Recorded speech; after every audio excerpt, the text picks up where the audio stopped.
रविंद्रजीत सिंह का साथ मिल रहा है इस चुनाव में आपको, जैसा कि आपने सहायता की थी लोकसभा चुनाव में? नहीं मिल रहा है। वो तो रविंद्रजीत ने जो बात कही, भाई मैं ये कह सकता हूँ कि बिना पार्टी के एक बार चुनाव लड़के देखें, सबने वोट दी। और जब मैं कह रहा हूँ मैं विधायक बनने जा रहा हूँ, मेरी वोट तो होंगी ना। मैं खिलाफत करता तो 1,21,000 से रविंद्रजीत नहीं जीत सकते थे। अच्छा, इस चुनाव में एक बात मैंने खास और देखी, हालांकि आपके चुनावी कार्यालय में बहुत सारे लोगों की भीड़ रहती है, लेकिन भारतीय जनता पार्टी के संगठन के लोग यहाँ पे नहीं हैं। नमस्कार, हरियाणा तक देख रहे हैं आप। हरियाणा में इस वक्त चुनावी माहौल है और इस चुनावी माहौल में सियासी बातचीत के लिए हरियाणा तक की टीम गुरुग्राम के बादशाहपुर विधानसभा में पहुंची है, जहां से भारतीय जनता पार्टी के उम्मीदवार पूर्व मंत्री राव नरबीर मेरे साथ हैं। इनसे जानने की कोशिश करेंगे। राव साहब, चुनाव में काफ़ी कम वक्त बचा है, कैसी तैयारी चल रही है और कैसा समर्थन मिल रहा है आपको? नहीं, वक्त तो अभी कम नहीं है। आज तो तारीख 19 हुई है, 5 तारीख को वोट पड़नी है। पहले तो 14 दिन का समय मिलता था नॉमिनेशन के बाद, और अब तो कम से कम 19 दिन का समय मिला, इसलिए समय की कमी नहीं। पर हम तो चुनाव 5 साल लड़ते हैं जनता की सेवा करते हुए ना, तो मुझे ये कम और ज़्यादा समय नहीं लगता। लोगों का रुझान है, और नरवीर सिंह ही नहीं, भारतीय जनता पार्टी साउथ हरियाणा में तकरीबन सीटें जीत रही है। चुनावों से पहले सीएम को लेकर चर्चा शुरू हो गई है। एक तरफ अंबाला से जो लगातार 6 बार चुनाव जीते हैं, अनिल विज गृह मंत्री भी रहे, अब वो कह रहे हैं कि सीएम का हकदार मैं भी हूं। और इधर दक्षिण हरियाणा में रविंद्रजीत सिंह लगातार अपनी जनसभाओं में ये कह रहे हैं कि मुझे मौका मिलना चाहिए, क्यों नहीं मौका मिलना चाहिए। पहले हम नए थे जब हम 2011-12 में भारतीय जनता पार्टी के साथ आए थे, अब तो पुराने हो गए हैं, 11-12 साल का वक्त बीत चला है, तो ऐसे में उन्हें क्यों नहीं मौका मिलना चाहिए? ना, मेरी ये सोच है कि राष्ट्रीय पार्टियां खैर बना तो किसी को भी सकती है, लेकिन जब विधायक दल की मीटिंग हो उसमें फैसला होगा। राष्ट्रीय नेतृत्व तो जब फैसला करेगा कि भाई ये चीफ मिनिस्टर का कैंडिडेट होगा, तो कोई भी बन सकता है इसमें। लेकिन हरियाणा में माननीय अमित शाह जी पहले ही घोषणा कर गए चुनाव से पहले कि भाई हमारा आने वाला सीएम नायब सैनी है। तो एक चेहरे को जब डिक्लेयर कर दिया, तो मुझे लगता नहीं कि इतनी बड़ी राष्ट्रीय पार्टी अपने नेतृत्व दिए हुए को बदलेगी। नहीं, सीएम का फैसला तो विधायक दल के नेता करते हैं ना, विधायक करते हैं कि कौन मुख्यमंत्री बनेगा। अगर मुख्यमंत्री चुनाव हार गए तो क्या ऐसी स्थिति में भी क्या सीएम? ऐसी स्थिति में भी सीएम बने हैं। आपने उत्तराखंड में देखा होगा कि हमारे धामी जी चुनाव हार गए, और चुनाव हारने के बाद भी पार्टी ने उनको नेतृत्व सौंपा और मुख्यमंत्री बने, और 6 महीने के अंदर चुनाव लड़ लिया। ये सब राष्ट्रीय नेतृत्व करता है। ऐसा तो होगा नहीं कि नायब सैनी चुनाव हारेंगे, और हार जाएगा नेतृत्व ये चाहेगा कि नायब सैनी ही चीफ मिनिस्टर रहे, तो उनको पार्टी बना सकती है, दोबारा से बाई इलेक्शन हो सकता है। अनुभवी व्यक्ति को क्यों नहीं सीएम के तौर पर देखा जा रहा? आप खुद अनुभवी हैं, इतने साल से राजनीति कर रहे हैं। रविंद्रजीत सिंह राव नरबीर क्यों नहीं सोच रहे हैं कि उन्हें मुख्यमंत्री बनाया जाए? नहीं, मुझे ये लगता है कि राष्ट्रीय नेतृत्व नरवीर सिंह को नहीं बनाएगा, ना किसी और को बनाएगा। हम भारतीय जनता पार्टी में आए हुए कैंडिडेट हैं। पार्टी तकरीबन जो पुराने परिवार से हैं, जो पुराने भाजपाई, उनको बनाती है। इसलिए मैं उस रेस में अपना आप को मानता ही नहीं कि मैं बिना बात की जिद करूं या बिना बात के मन में सपने पालूं। मेरी ये सोच है कि भारतीय जनता पार्टी उन्हीं प्रत्याशियों को बनाएगी मुख्यमंत्री जो उनके कैडर बेस के आदमी हैं, यानी आरएसएस से जुड़े आदमी हो या फिर संगठन से जुड़े आदमी हो। संगठन से जुड़ा जो आदमी, तो ये पैमाना क्या सही है, आप समझते हैं क्या राजनीति के लिए? तकरीबन भाजपा इस प्रकार सोचती है। अपवाद भी होते हैं इस बात में, ये नहीं कहता कि ऐसा नहीं हुआ है, अपवाद भी हो जाते हैं, लेकिन तकरीबन वो अपने ही संगठन के लोगों को मुख्यमंत्री बनाते हैं। अच्छा, इस चुनाव में एक बात मैंने खास और देखी, हालांकि आपके चुनावी कार्यालय में बहुत सारे लोगों की भीड़ रहती है, लेकिन भारतीय जनता पार्टी के संगठन के लोग यहाँ पे नहीं हैं। मसलन कि कमल यादव, क्योंकि टिकट के लिए उन्होंने भी आवेदन किया था, उनकी और उनकी टीम दिखाई नहीं दे रही है। और मनीष यादव जिन्हें की टिकट उन्होंने भी आवेदन किया था, उनके भी समर्थक यहाँ पे नहीं हैं। तो क्या लगता है कि आने वाला विधानसभा में नरबीर को एक चुनौती का और सामना करना पड़ेगा, क्योंकि राव इंद्रजीत ने भी कोशिश की थी कि यहाँ से इस विधानसभा से उनका प्रत्याशी हो। भीतरघात का सामना करना पड़ेगा राव नरबीर को इन तमाम नेताओं की तरफ से।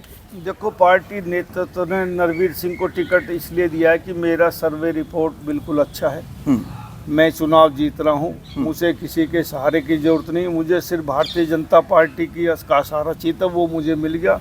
कोई भाई खिलाफत करो, कोई भाई अच्छाई काम करो, और ऐसा स्वाभाविक भी है कि जो आज प्रत्याशी चुनाव में टिकट मांगना चाहता है, उसकी टिकट नहीं मिलती हो तो थोड़े दिन नाराज रहता है। इनकी अपनी वोट नहीं है, पार्टी की वोट है। नरवीर सिंह की पार्टी की वोट भी है और अपनी वोट भी है, दोनों के सहारे से मैं विधायक बन जाऊंगा। लेकिन भारतीय जनता पार्टी कहती रही है हमेशा कि उनके संगठन की वजह से चुनाव जीतता है नेता, तो क्या इस बात में सच्चाई नहीं है? नहीं, भारतीय जनता पार्टी का बहुत बड़ा सहारा है, लेकिन ये सारा ही संगठन से बनते तो पिछली बार चुनाव भाजपा क्यों हारी?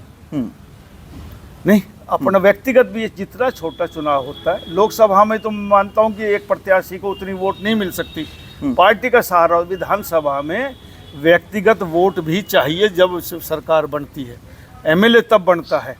और हम 90 की 90 टिकट देते थे, भाजपा के सारे जीते या कांग्रेस के सारे जीते, तो फिर 90 के 90 एक पार्टी का बन जाए। साउथ हरियाणा में भारतीय जनता पार्टी की बहुत वोट है, मैं नहीं कह रहा वोट बहुत है, लेकिन व्यक्तिगत वोट भी चाहिए। नरवीर सिंह की व्यक्तिगत वोट भी है, और इन दोनों वोटों के सारे मैं विधायक अच्छी वोटों से बनूंगा। लोकसभा चुनाव के ठीक तुरंत बाद राव इंद्रजीत सिंह ने कहा कि भारतीय जनता पार्टी के संगठन की जीत नहीं है, ये राव ब्रिगेड की जीत है। तो क्या नरवीर ने भी खुद की ब्रिगेड बना रखी है ऐसी कि चुनाव जीतने का इतना तगड़ा दावा पेश कर रहे हैं आप? नहीं, मैं बिना भाजपा के चुनाव शायद ना जीत पाता, मैं आज भी कहता हूँ। पार्टी का बहुत बड़ा सहारा है, और वो तो राव इंद्रजीत ने जो बात कही, भाई मैं ये कह सकता हूँ कि बिना पार्टी के एक बार चुनाव लड़के देखें। भाजपा का बहुत बड़ा सहारा था। आप ये लगाइए कि यदि भाजपा का सहारा ना होता तो 1,21,000 से हमारी विधानसभा बादशाहपुर से नहीं जीतते। उनकी जीत ही सुनिश्चित बादशाहपुर ने की है, 77,000 से जीते हैं।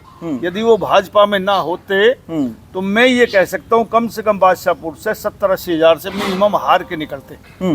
हाँ, ये तो समय की बात, अब कुछ भी कोई कहो, लेकिन भाजपा की बहुत बड़ी वोट है, और उसके वोट के सहारे ही राव इंद्रजीत सिंह यहाँ से एमपी चुन गए। राव इंद्रजीत की जीत में राव नरवीर ने काफी महत्वपूर्ण भूमिका निभाई, आप मानते हैं? नहीं, मैंने बिल्कुल जितने जहाँ तक मैं कह सकता था, मेरी 3 पार्लियामेंट का मैं क्लस्टर का इंचार्ज था, मैं वहाँ रहा, लेकिन जितने भी मेरे आदमी थे सब ने वोट दी। और जब मैं कह रहा हूँ मैं विधायक बनने जा रहा हूँ, मेरी वोट तो होंगी ना। मैं खिलाफत करता तो 1,21,000 से राव इंद्रजीत नहीं जीत सकते थे। हमने पूरी मदद की। हाँ, कहीं भी खिलाफत नाम की कोई चीज़ नहीं। अब वो कोई माने या ना माने, लेकिन पार्टी मान रही है कि नरवीर सिंह ने।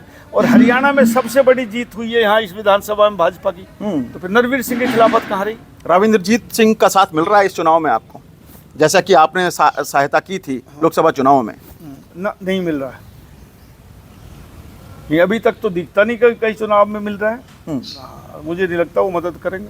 व्यक्तिगत थोड़ा सा नाराजगी हमारी आपस में है, तो वो मदद लेते लेते करते नहीं है, ये उनकी आदत है। लोकसभा चुनाव से ठीक पहले आपके पास फोन आया था क्या कि मदद के लिए? नहीं, हाँ, मदद के लिए आया था, और उन्होंने कहा था कि भाई मैं नॉमिनेशन भरने जा रहा हूँ तो आप उसमें आइए, और मैं उस नॉमिनेशन में गया भी। उनका 5 साल में एक बार टेलीफोन आता जब उनका चुनाव होता, बाकी उनकी हमारी दुआ सलाम भी ऐसी नहीं है उनसे। आपके नॉमिनेशन के दिन भी वो यहाँ थे, गुड़गांव में मौजूद थे। आपने क्या इन्वाइट किया था कि राव नरवीर सिंह आज नॉमिनेशन करने जा रहा है कि राव साहब आपको आना है? हाँ, मैंने इन्वाइट नहीं किया, नहीं किया।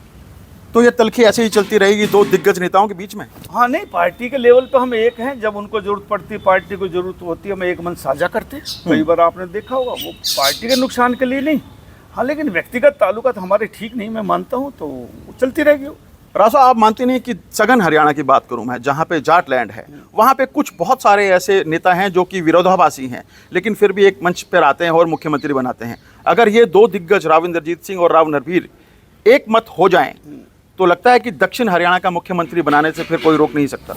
नहीं, मैं ये नहीं मानता कि हम एक हो जाए तो मुख्यमंत्री। दक्षिण हरियाणा एक छोटा इलाका है, और ये जरूरी नहीं, जब तक पार्टी संगठन नहीं चाहेगा।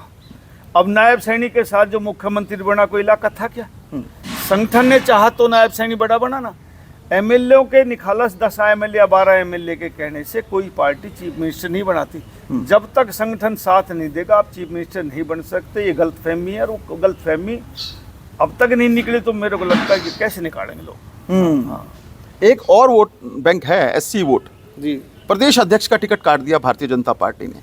लोकसभा चुनाव में देखने में आया था कि एससी वोट और एसटी वोट ने किनारा किया था भारतीय जनता पार्टी से, और विधानसभा चुनाव से ठीक पहले प्रदेश अध्यक्ष जो कि सत्यप्रकाश जरावता है, उनका टिकट काट दिया। क्या लगता है कि खामियाजा भुगतना पड़ेगा भारतीय जनता पार्टी को विधानसभा चुनाव में? नहीं, एससी का ही टिकट नहीं काटा हमने, तो अपनी पार्टी का जो प्रदेश अध्यक्ष है उसका भी टिकट काटा, और उनसे कहा है कि आप संगठन को चुनाव लड़ाओ, संगठन की जिम्मेदारी।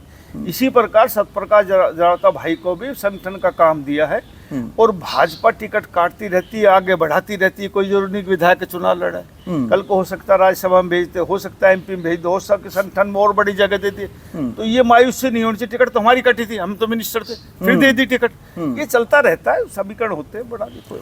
मंत्री जी, विधानसभा चुनाव से ठीक पहले 2019 में 4 विधायकों को बदल दिया जी। 2024 में 4 विधायकों को बदल दिया, विधानसभा चुनाव से ठीक पहले मुख्यमंत्री को बदल दिया। क्या लगता है कि इस तरह के जो डिसीजन होते हैं वो चुनाव में काफ़ी महत्वपूर्ण होते हैं और जनता काफ़ी नोटिस करती है उनको कि आखिर पिछले विधायकों ने क्या कुछ किया था कि टिकट बदल दिया गया उनको, कुछ ना कुछ कमी रही। 2019 में भी कमी थी, 2024 में भी कमी थी।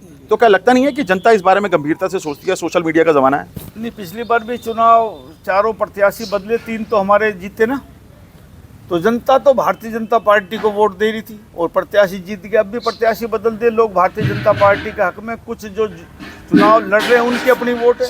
और 4 की 4 विधानसभा सीट हम गुड़गांव में फिर से जीतने जा रहे हैं। राव नरबीर ने एक और दावा किया था कि जब भी वो जीतते हैं तो मंत्री बनते हैं।